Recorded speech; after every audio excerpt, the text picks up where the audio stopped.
Good morning again. That was just, is such a beautiful song. This service today has just started so beautifully. We had kirtan before the service, and we've been blessed as all the Buddhas that we are and all the gods that we are, so we can all relax. There's nothing more to do today but be yourself. Be the love. I'm looking behind me to make sure I haven't forgotten anything. I think we're all good. And I just want to say that I had an interesting experience. I was away on a business trip, and I landed what I wanted the title of the sermon to be today, and I got home, and I just couldn't find it. I kept looking for, not the words, I just couldn't find the sermon to go around the words, and I was like, uh-oh. And so I spent some time wondering, what was it I was supposed to say? And I kept thinking, there's something I'm supposed to say, but I can't find it. And my usual way has so much grace, and I sort of feel like I carry a basket and gather things, and then it just shows up. But it wasn't wanting to show up. And I kept pressing the edges. And so yesterday I was going to make a plan. So I decided it's time to make a plan. I'm just going to jump right in and make a plan. And couldn't make a plan. Nothing was happening. So I opened one of my favorite books, and I decided to read a little bit. And the whole page was on forgiveness. And I thought, well, that's interesting. I wonder why that showed up. And I was like, okay, so I'm going to keep going. And then I flipped open to another page, and it was on forgiveness. I thought, that's interesting. I really don't want to do this today. And I flipped open another page. 4. 1, 2, 3, 4 pages. And I mean completely randomly through different parts of the book. Okay, I got the message. So whatever it is you think I'm talking about today, God thinks I'm talking about forgiveness.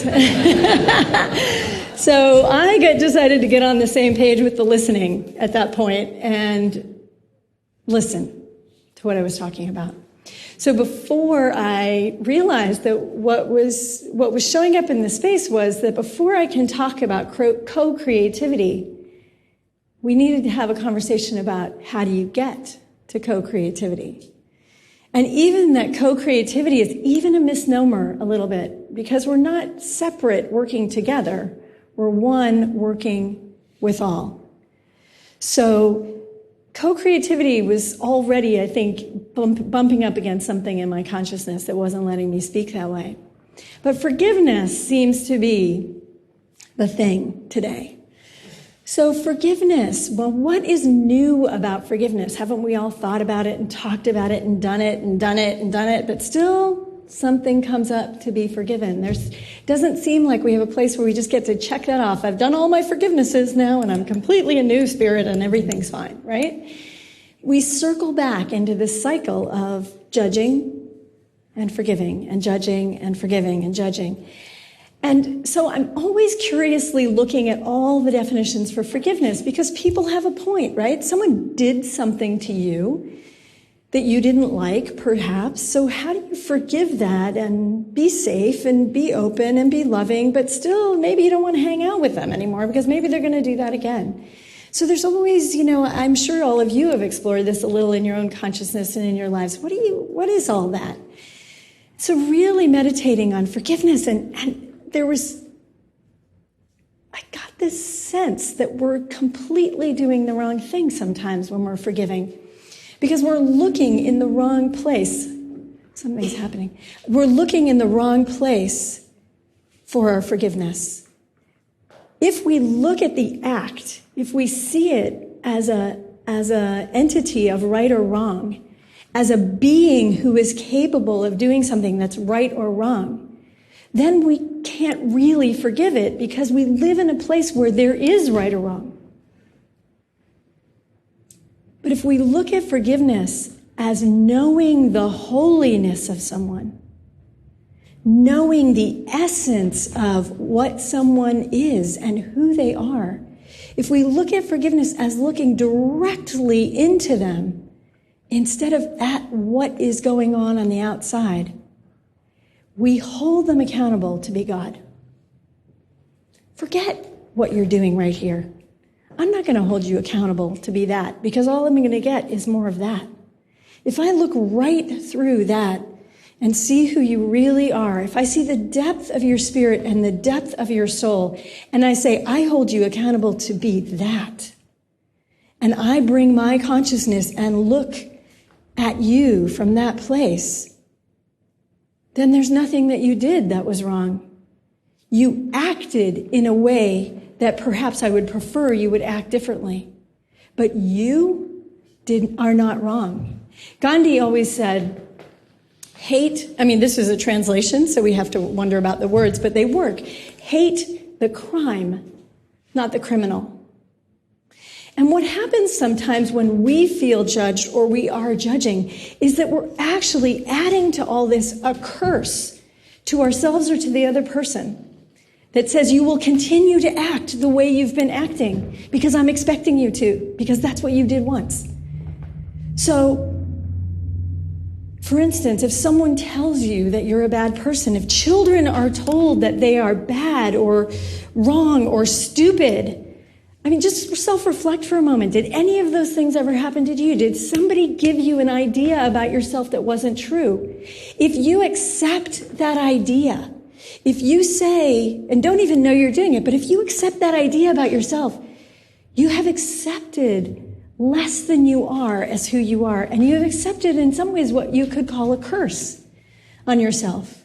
There's a beautiful book called Mind Over Medicine that talks about how we accept things into our bodies that actually can kill us because we begin to believe what someone else told us about our health or our beingness or our worthiness or any of those things.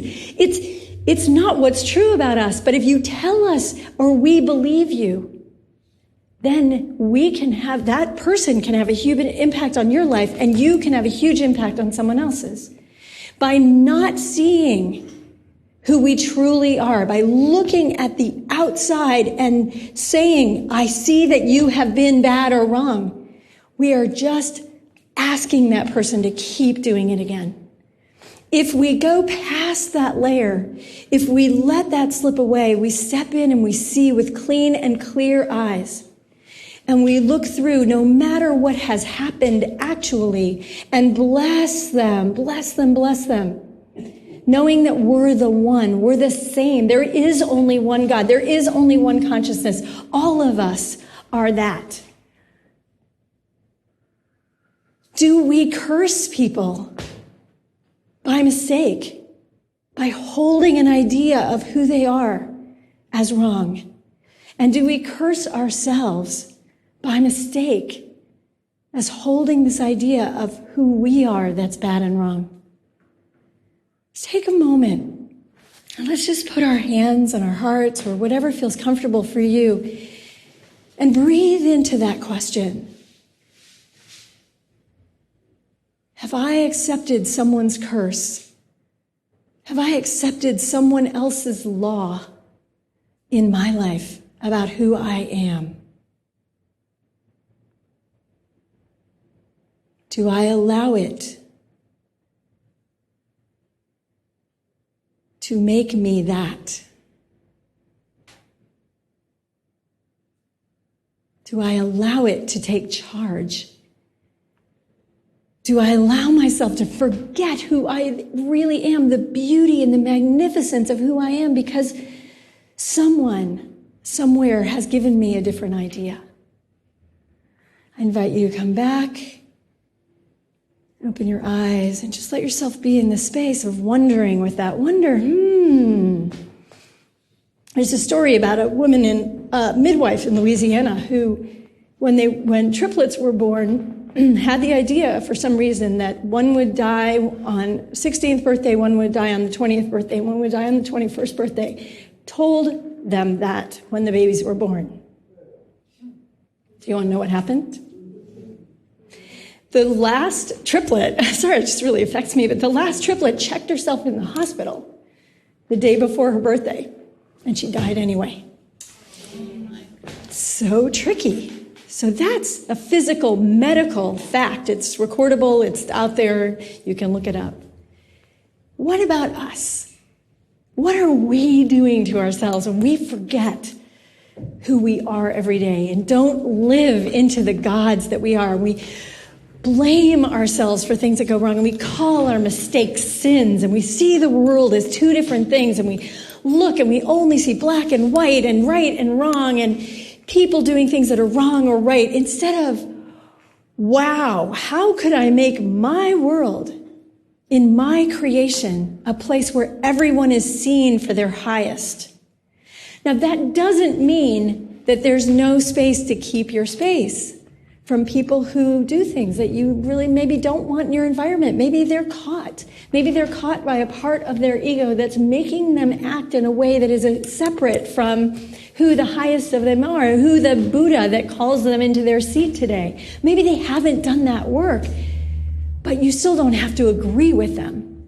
You know who they are. We know who they are. Look for who you know exists behind the framework of who other people think they are. That is how you become the Buddha. Byron Katie has this great saying, whenever she walks into a room, she looks around the room and she says, "Oh, look, a room full of people who love me and don't know it yet." I love that. I've used it. I've stuck it in my pocket quite a few times. Somehow we've learned to believe that when we walk in a room, people don't love us. Why wouldn't they? Why wouldn't they? We're good. We're each other. We can feel each other when we open our hearts. It's simple. It's very, very simple. So now as we go back to ourselves, let's go back to ourselves for a moment. Close your eyes, put your hands on your heart, and remind yourself of who you are. Who you are. Where do you feel your love for yourself?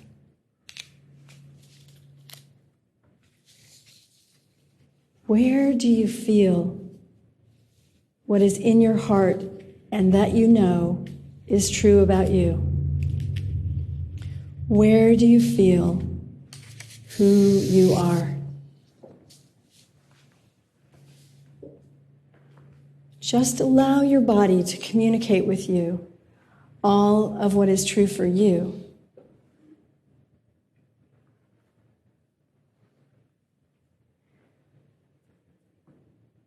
When we allow ourselves to really remember who we are, in the reading this morning, the idea is we get to be all of who we are. When we forget that we're small, guess what we get to be? Big.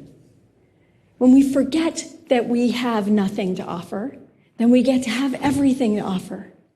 When we turn the tables on the consciousness of duality and we become one, we begin to find our way into a co-creation that is in a oneness with the spiritual world, with the love and the peace and the harmony.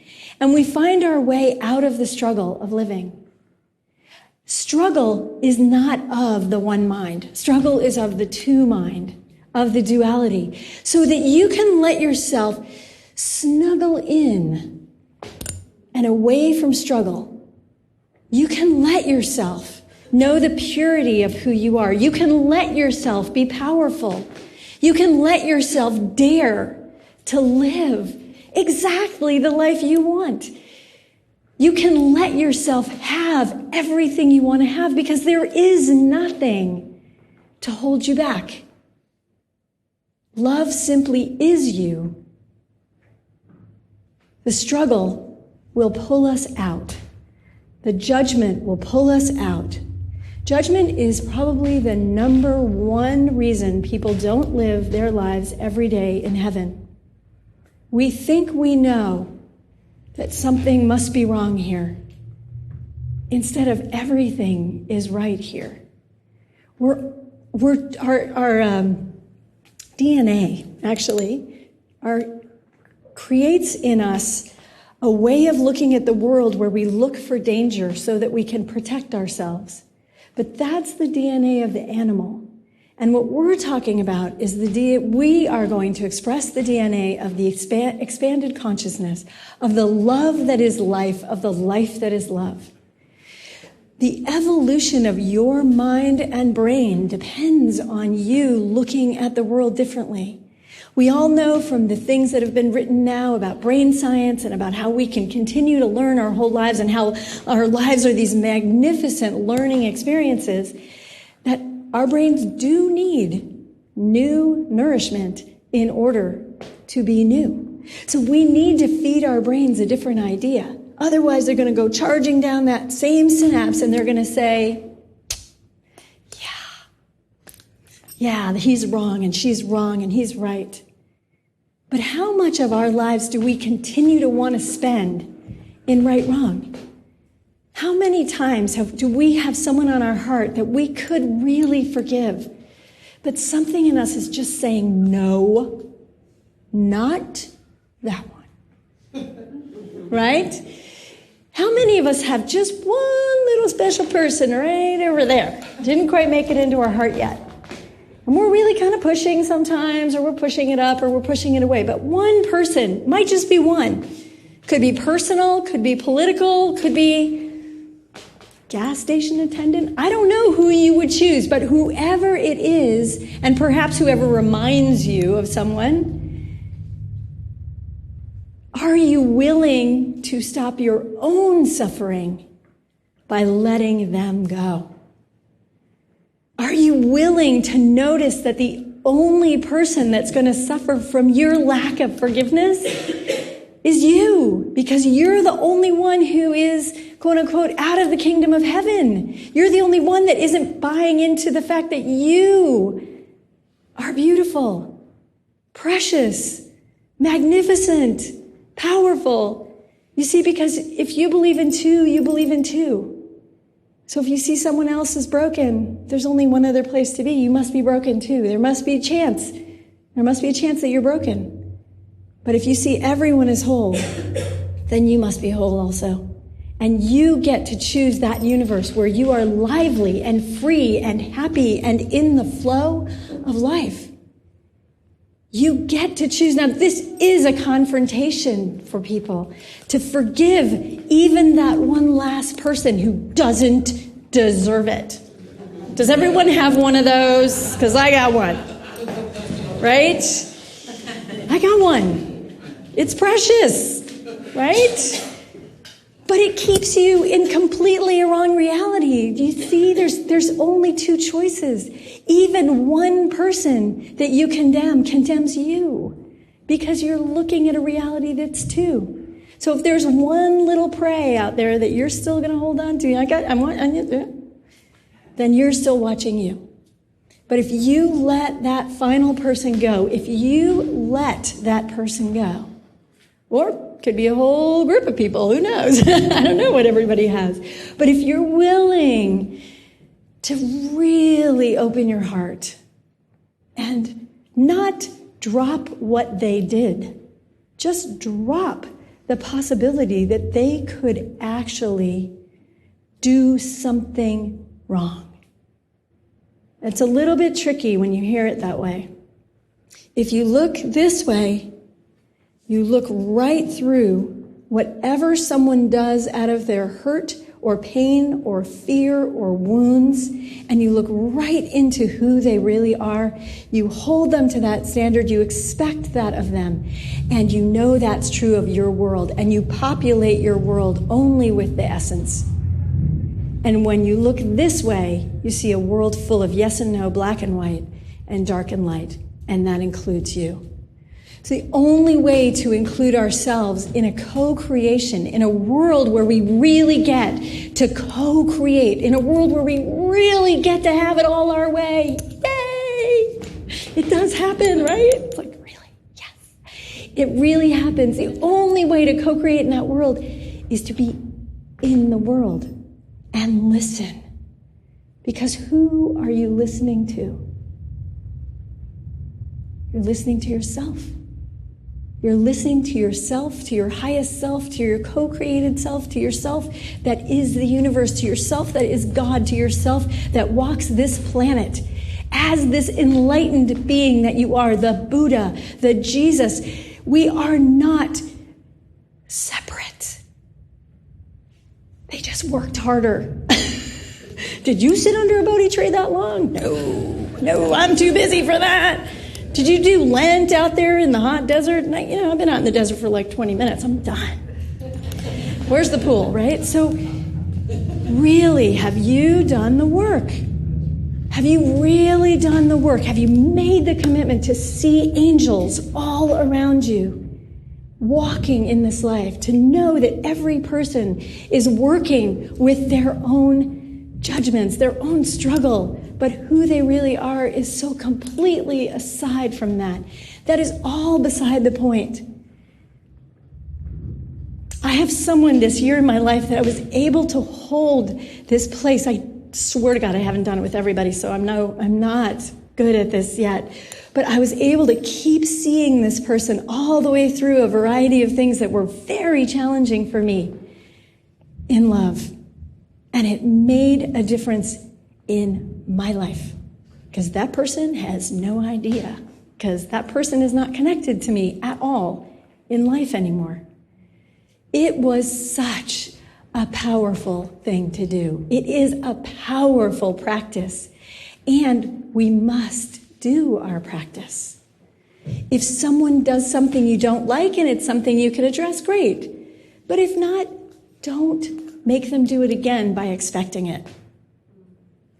Invite them to come to you with love, to come to you from their highest spirit, to come to you from who you know they are, even when they forget. What does that do? It harmonizes your world with you. You are the creator. You are the creator of your world. Then you will have a world filled with people who know themselves to be God. And they will really love to hang out with you. They will feel really honored in your presence. They will feel really empowered by who you think they are. And so just know, in the moments that you can inhabit that space, you are creating a world at peace. You are creating a world of love. You are creating a world of power and a world of passion where people express their true selves. They give their gifts. They sing, they dance, they love, they play, they paint. They talk, they type, they do whatever, they grow, whatever we do. But we give our gifts abundantly and fully with an open heart when we know that we are safe, we are here, and we are loved. So also now, again, let's take a moment and turn within. And let's see ourselves so completely innocent, so completely unharmed, so completely pure, beyond any physical aspect of anything that ever could have, would have, did, or won't, or will happen to us. We are whole, and we are mighty, and we are power, and we are love.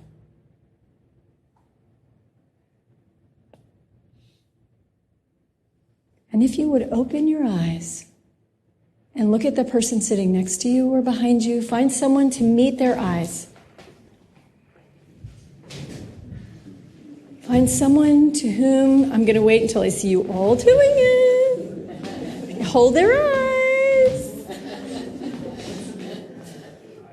I found mine.